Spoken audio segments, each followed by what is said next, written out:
In addition to all the other characters who'd played their parts in my love lessons, the plant man made his entrance too. But this lesson arrived disguised as a fleeting relationship with a man I hardly knew, a handsome devil with a libido that could power a small city. He was the kind of man who made you forget your middle name, magnetic, intoxicating, even, and highly sexed. The type of guy whose confidence arrives 3 minutes before he did. Unfortunately for me, he was also selfish, arrogant, and massively egotistical. I met him through the workplace, of course, I did, because apparently back then I liked to mix paychecks with poor decision making. And to be honest, I fell for the idea of him before I ever really saw who he was. I got his number from the office manager and decided to shoot my shot because why not? I was single, sexy, and free, making my own money, looking for the right party. Well, that's what Maya said anyway. We started an interesting conversation via text between him whinging about his job and how he was dreaming of starting an IT side hustle. I casually mentioned that I had a work function coming up at Parliament House later that week. He replied with something along the lines of, "Oh, yeah, maybe we should meet up after." My innocent heart fluttered with excitement, and I quickly responded without much thought. "Is this your cute way of asking me out on a date?" To which he bluntly replied, "No, it's drinks, and that I should settle down and not get ahead of myself." We stopped texting.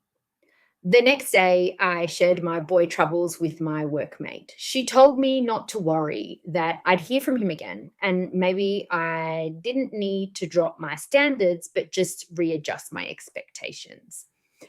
On the day of the work function, I received a message from him asking what time he should pick me up for after dinner drinks.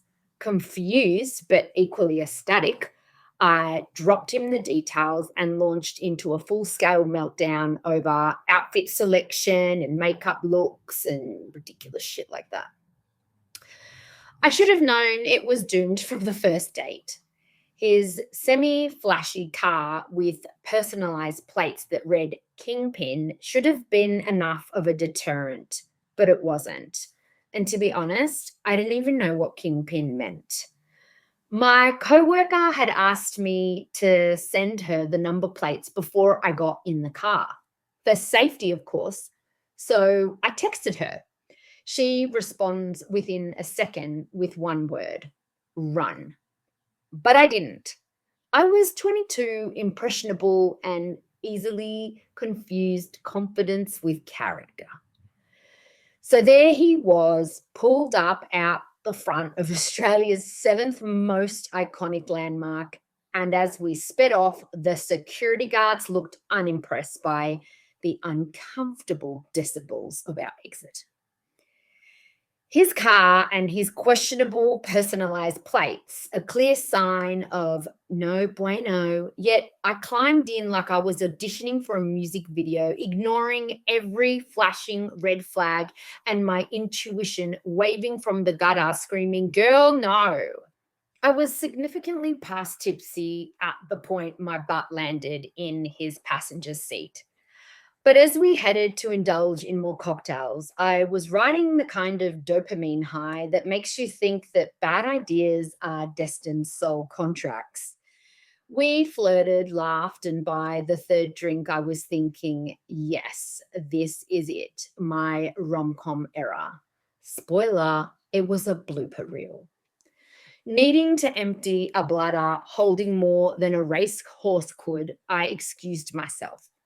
Somewhere between Martini 3 and the midnight bathroom dash, I managed to waltz right into the men's toilets, loudly pep talking myself in the cubicle like the motivational drunk I was. I flung open the door, mid self coaching, only to find him midstream looking as shocked as I was mortified, realizing I hadn't even questioned the lonely single toilet alongside the urinal as unusual. Oh my God, what the? I screeched, eyes wider than the urinal. He remained equally horrified, doing up his fly. Naturally, my next move was to bolt for the women's toilets to wash my hands, which made absolutely no sense. I had wanted this guy for months before I finally got the nerve or guts to text him. And here we were, finally spending time. But now he was probably wondering how he ended up on a date with a woman who couldn't even find the right toilet, if we could even call it a date, because clearly he didn't love labels. I wanted the floor to swallow me whole, but alas, the only thing swallowed was my dignity. He walked me to the car mostly in silence, drove me home, and offered a few words of encouragement along the lines of, "Don't worry about it. Drunk people do that all the time." I felt ill for a solid week, I reckon. To my utter disbelief, he still wanted to see me again. So we did. And that's when the real lesson began. I ended up driving to the other side of town too many times to see him, which upon reflection were glorified booty calls. His four-poster bed wasn't a large enough stage for the Cirque du Soleil acts he had in mind. I must admit, in my lustful stupor, I wasn't complaining. The problem was he didn't care for polite conventions. Between his five-finger slaps and his demanding, entitled attitude towards self gratification, I was left feeling unimportant and used. Impressive technique, sure, but when the performance ended, so did his interest. He was in no way gentle with my feelings or my person. In the end, he seemed to think that a relationship of convenience, mostly for him, was all that mattered. He didn't care about me, only his ego. And I let him because deep down, I was starving for validation. I wanted him to see me, to realize how incredible I was, so I could finally believe it myself. Instead, I left every encounter feeling smaller and unseen. So even though the trapeze style performances were impressive, I wasn't about to run away with the circus anytime soon. Feeling as desperately crappy as I did because he straight up didn't give a shit about me was not fun in any way. I was young, naive, and inexperienced, and I had placed all my self worth in his hands, someone who purely saw me as another notch on his belt. I remember lying there one night post trapeze performance, staring at the ceiling and thinking, this can't be what romance feels like. It wasn't. It was longing. It was loneliness dressed up as lust.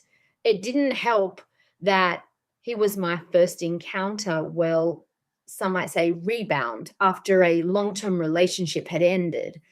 I guess I was searching for connection and intimacy, and I held on longer than I should have, telling myself maybe he'd wake up and see my worth and start treating me better. But it never happened. So, yeah, I got the handsome guy I'd been lusting after for so long, and we had some good times, but it came at a price, a massive debt in my self love bank account.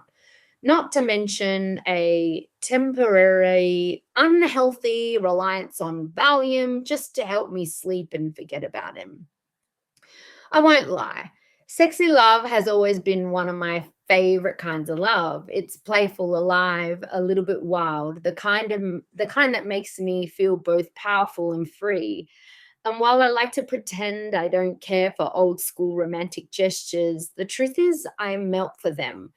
Maybe it's the Latina in me, passion runs through my veins like a birthright. Or maybe it's because I've always been someone who feels everything deeply, who craves connection that's real, full bodied, and electric. Whatever it is, I've never known how to love halfway. My energy spills into everything I do: work, art, people, purpose. It's not something I turn on and off, it's just how I'm wired. Passion is my compass and my chaos. It's the pulse beneath everything I touch. The reason I sometimes fall too fast, care too much, and stay too long. It's where I live and love, the personality cloak I wear in this lifetime. And it's also at the essence of who I am. What I learned from the plant man, kingpin of ego and self proclaimed bedroom acrobat, was this: no one that can love you deeper than you're willing to love yourself. It wasn't about him, it never was. He was just the mirror, the teacher, the walking, talking ego test I needed to finally cash out of the self-worth casino. I wish I could say I passed the self-worth test with Mr. Blackman. Sadly, it took way too long to learn that lesson. But alas, better late than never. What I did learn, though, was that in relationships, I want a meeting of equals, not a circus act where I'm both the acrobat and the safety net. So I walked away, not gracefully, but honestly. And that was enough.